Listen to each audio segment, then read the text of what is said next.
Hey folks, this is the first video of 4 videos that I'll be sending to you this month in November in preparation for our class in Ephesians. So our first meeting of Teach the Teacher is December 2nd, and then we'll be teaching on the following Sunday, the 6th. So that doesn't give us a lot of time between the 2nd and 6th to get ready for class. And even in the second, on that Wednesday the 2nd, we don't have a whole lot of time to cover a lot of stuff. So I thought I'd spend the next few weeks addressing or setting the table to get ready for our study.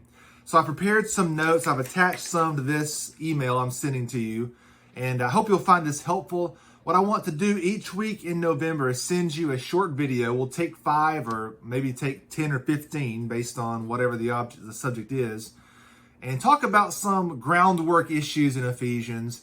We're going to talk about the authorship this time. We'll talk about the recipients next time. We'll talk about what does Ephesians mean? What is it about? And then we'll wrap it up with kind of a Ephesians in a nutshell. And I'll give you some additional resources too. So in this video, I want to talk about the authorship of the book of Ephesians. Now, some of you may be thinking, why do we need to talk about this? We really don't have to talk about it, honestly. Part of me wanted just to skip over this and not talk about it. And I would go ahead and say in the notes you'll see too, when it comes to our class time on December 6th, I'm not spending hardly any time talking about authorship. I would encourage you to take as little time as possible in spending about authorship if you take any time at all. But this is a question that comes up in the studies of Ephesians, so I thought we need to address it on some level. So I've given you just a couple pages here of notes that just skim the surface of this discussion on the authorship of Ephesians. So Ephesians claims that Paul is its author. I believe Paul is the author of Ephesians. Most people do. But in recent centuries, I guess, the 16th, 17th centuries, and there were a couple people who thought, did Paul write Ephesians? There are some differences in this epistle that aren't in other epistles, or there are some great similarities in Ephesians that seem too similar to his other epistles. And so when in the 19th century, when German critical thinking comes along and examines the Bible critically, which is that's a good thing, they began to look at it in a certain way that began to count words and to see if Paul wrote this based on some analytics data among the text, really. And I don't think that's the best way to go about it. Let me just sum up basically the arguments that say Paul did not write this. Basically, the arguments are it's too similar to Colossians. There are a lot of similarities to Colossians. Some sound like almost word for word from Colossians. And the ending has a lot of similar wording there. And so some speculate that somebody later on, a second generation Christian or a disciple of Paul or someone, an admirer of Paul, took up the pen and wrote with Paul's name to some churches or a church claiming to be Paul. That's the idea here. And they took Colossians and some of Paul's language and they used that to write this epistle. I don't think that's true, but that's the argument. Also, some say, oddly, that this is too different than his other epistles. So it's poor Paul, he can't have it. He can't have it either way, can he? It's either too similar or too different, it seems. Well, some say that most of Paul's epistles are heavy on teaching on the front end, and it's true. Whereas Ephesians begins with this beautiful, the longest sentence in the New Testament, definitely the longest sentence in any of Paul's epistles, Ephesians 1, 3 through 14, this long praise to God. And then it has a lot of prayers spread throughout what is traditionally the teaching section in Paul's epistles. And some say that it lacks the local flavor that, like in Romans, for example, he calls out names at the end at Romans chapter 16, and he mentions a lot of specific things the Romans were dealing with. And in Corinthians, he talks about people there in the church and the questions they were asking him. And in Galatians, he's talking about the very specific things, teachers who have come in after him to undermine his gospel. And almost all his epistles have some local situational flavor that's unique to that epistle. And so Ephesians doesn't really have that, though. Ephesians is just kind of praise and prayer and some instruction at the end.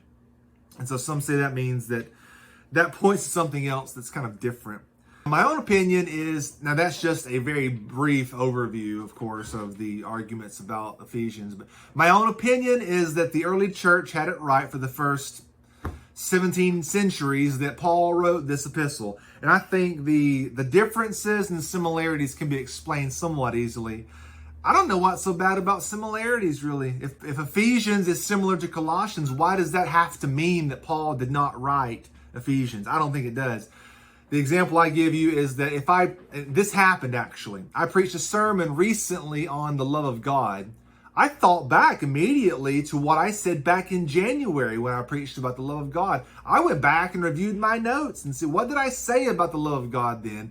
There were a couple things that stood out to me, and so I rephrased them, repackaged a few sentences here or there. I just wonder if Paul, if the Lord led him to write Colossians, and if the Lord led him to write Ephesians, and he's using similar language, I don't see what's wrong with that.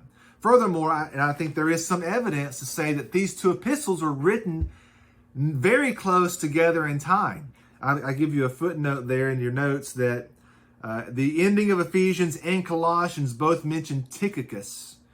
And there are some who argue that Paul wrote Philemon, Ephesians, and Colossians all in the same general time frame within the days or a couple of weeks or something, and sent them all via Tychicus, who then delivered them. I think that makes sense. And so also, if they're written at the same time, that would indicate another reason why there's a lot of similarities there. Something else about Ephesians is that this seems to be a circular letter. That means that Paul did not necessarily intend for it to be just to one congregation. This was common in the ancient world. They would send a letter, and in the early church, for sure, they circulated all of Paul's letters, but this was one where Paul seems to have intended this to be the case. In the book of Colossians, at the end, in chapter 4, verse 16, Paul says, "Send this letter on, and you be sure to read the one from the church of the Laodiceans." So Paul he gave them instructions, take this letter, read it, send it on to the other churches, and the letter I sent them, you be sure to read that as well in your church. So he had the idea that he wants in one letter to accomplish more than he could in several letters, different letters to churches.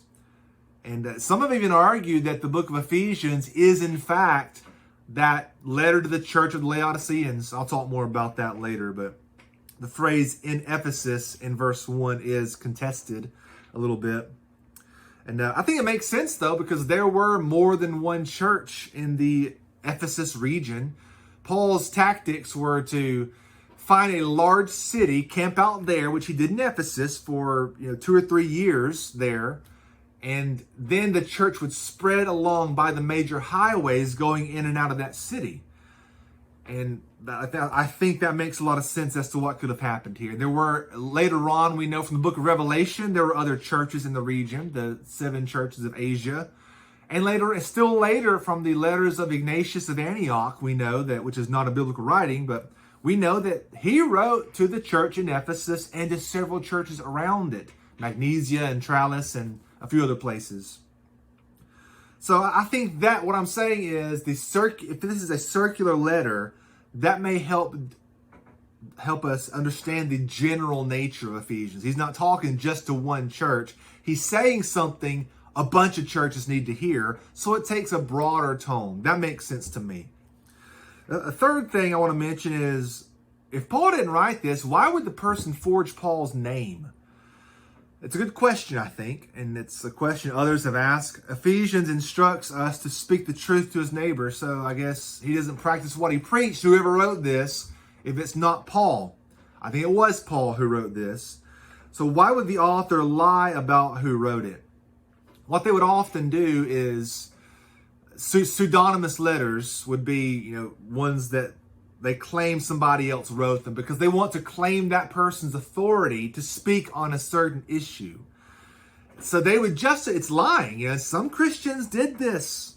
In 2 Thessalonians, Paul says that whether you get some letter that's supposedly from me, you know what I say. So there were people who forged Paul's name for whatever reason, maybe trying to mislead or undermine Paul or just claim Paul's authority. For whatever reason, they did that. But why Ephesians, though? There's no issue in Ephesians that Paul doesn't say elsewhere. The themes in Ephesians are in Romans. They're definitely in Galatians. So why would someone forge Paul's name to create a document to address his generation when he could have easily used Galatians or Romans that could honestly more forcefully say what he's trying to say? That doesn't make sense to me. I don't see the reason for saying Paul didn't write Ephesians.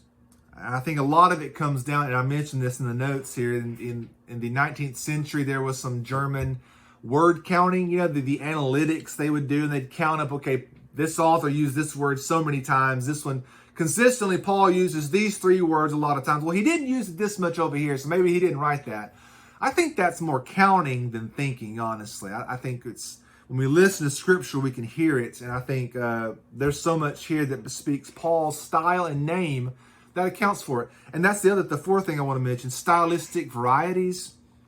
I don't think it's fair for us to look at Paul's, the epistles in the New Testament say that's all Paul knows, or that's all Paul can do.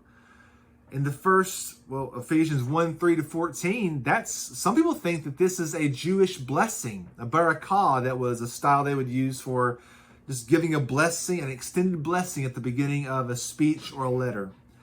So Paul had all kinds of stylistic options he could take, and just because he typically used certain conventions doesn't mean he always has to. So I think if one of Paul's epistles branches out a little bit in style, we don't have to conclude, well, this must not be from Paul. I don't think there's enough there to warrant that kind of conclusion. In your notes, I also have a link at the bottom here and highlighted in blue, and the URL is there at the bottom as well. You can click that, and there's an extended article that goes into a little more depth than I'm doing here, if you want more information. But again, this is just for your benefit as a teacher. In case somebody asks you a question, maybe you'll have an answer for it, or just some ideas. But we want to go deeper in our study of Scripture and teach the teacher. That's why I'm making this video here. We don't always have to bring everything we say here into class, but this helps give us a good foundation for teaching our class come December 6th. So stay tuned, and I'll send you some more lessons. I'll see you then.